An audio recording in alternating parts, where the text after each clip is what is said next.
Guys, তোমরা জানো queen চার্জের সব থেকে খুব ভালো একটা স্ট্র্যাটেজি দেখো।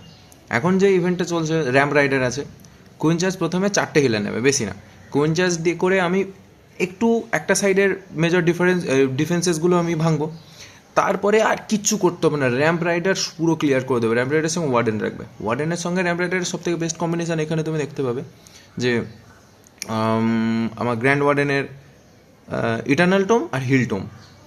কুইন চার্জে দেখো, আমি এতটা এক্সপেক্ট করিনি যে কুইন এতটা বিল্ডিং ভাঙবে, কোথায় ছেড়েছিলাম সেখান থেকে এখন এখানে এসছে। এবারে আমি এই কুইনটাকে মারার জন্য, অপোনেন্ট কুইনকে মারার জন্য আমি ছাড়লাম আমার একটা হেড হ্যান্টার আর তার সাথে যে মিনিয়ন প্রিন্স। এবার দেখো, আমি ভুলেই গেছিলাম যে আমার অন্য আর্মি আছে, 40 সেকেন্ড মাত্র আগে 40 সেকেন্ডে ছেড়েছি, তার মধ্যে পুরো বেস 50%-এর কাছাকাছি বেস আমার 40 সেকেন্ডে ক্লিয়ার হয়ে গেল। শুধুমাত্র আমার এখানে রেড জ্যাম ইউজ করেছিলাম।